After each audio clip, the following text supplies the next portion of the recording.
os que estiverem vivos também serão arrebatados. E é assim que ensina para nós a palavra de Deus.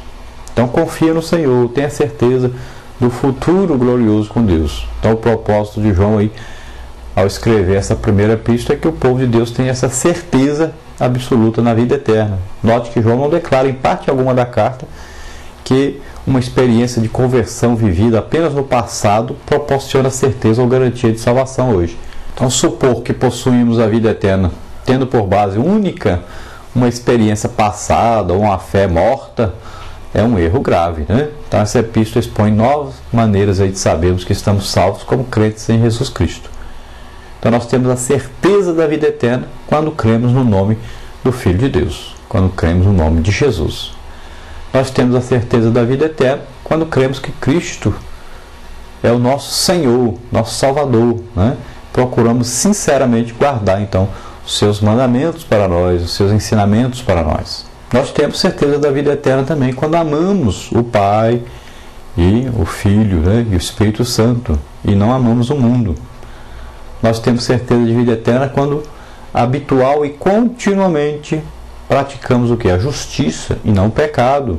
Nós temos certeza também da vida eterna quando amamos os irmãos. Também nós temos certeza da vida eterna quando aí temos consciência da habitação do Espírito Santo em nós. É importante essa comunhão com o Espírito Santo. Temos certeza da vida eterna quando nos esforçamos para seguir o exemplo de Jesus e viver como ele viveu. Nós temos aí a vida eterna quando cremos, né, aceitamos e permanecemos na palavra da vida, que é Cristo vivo. Temos a certeza da vida eterna quando temos um intenso anelo e uma inabalável esperança pela volta de Jesus Cristo para nos levar para si mesmo. Nós devemos sempre crer e confiar na providência divina. Então, o crente, para usufruir os cuidados providenciais de Deus em sua vida, tem responsabilidade a cumprir conforme a Bíblia revela.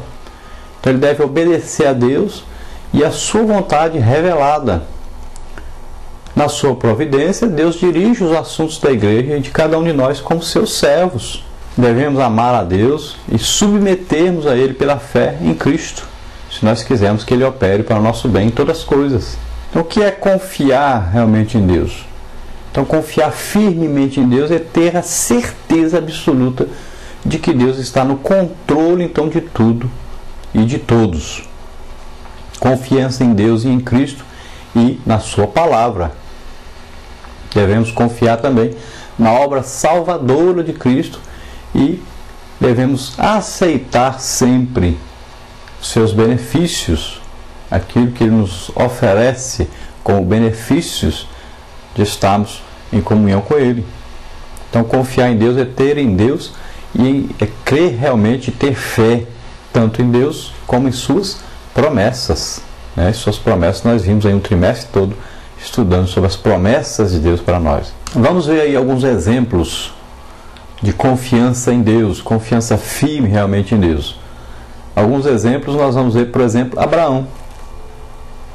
Abraão confiou plenamente em Deus, firmemente em Deus, quando, por exemplo, ele deu o seu filho amado, seu filho nascido de um milagre, ele confiou em dar esse filho a Deus.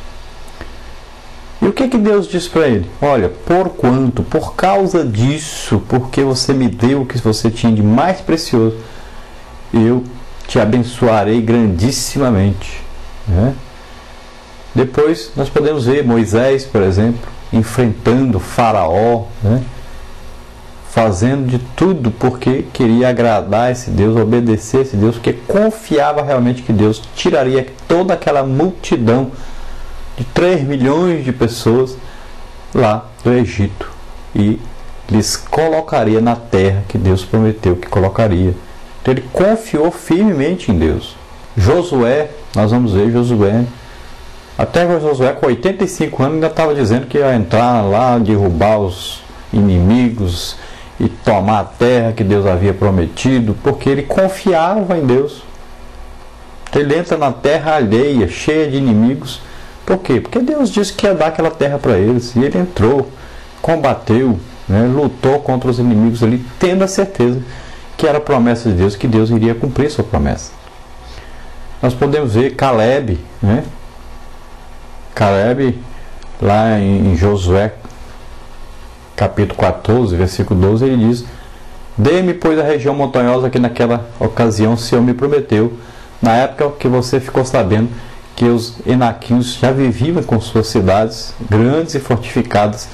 Mas se o Senhor estiver comigo, eu expulsarei de lá, como ele prometeu. Agora dá-me então esse monte de que o Senhor falou naquele dia.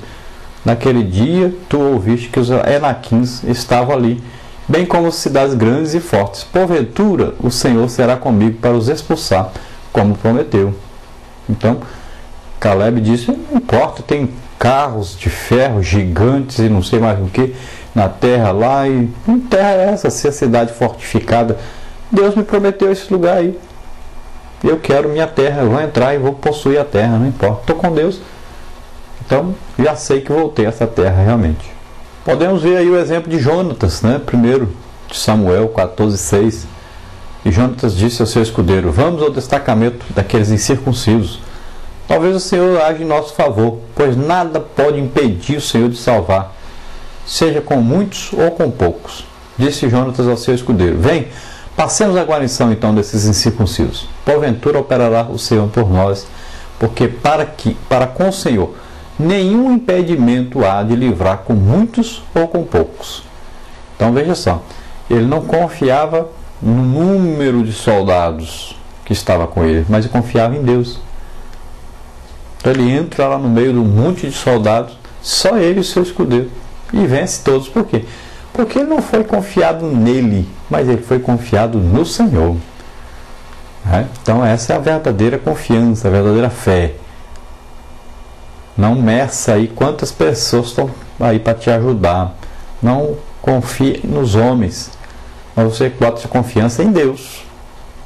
Então, por mais que a luta seja grande, Deus é maior. Vamos ver o exemplo de Davi, né? Davi olha para o gigante e lá diz: Davi, porém, lhe respondeu: tu vens a mim com espada, com lança, com escudo, essas coisas grandonas aí do seu tamanho, né? Mas ele diz: mas eu venho a ti em nome do Senhor dos Exércitos, o Deus dos exércitos de Israel, a que tens afrontado. Então veja bem, Davi não confiou nele, porque ele era pequenininho, fraquinho. Não confiou aí na sua arma, na sua pequena arma, né? Que ele tinha, aquela funda para jogar a pedra ali no gigante. Mas ele confiou em Deus. Ele colocou a total confiança em Deus. Por exemplo, nós vamos ver aí Micaías, né? 1 de Reis 22:14. Micaías, porém, disse: juro pelo nome do Senhor que direi o que o Senhor me mandar.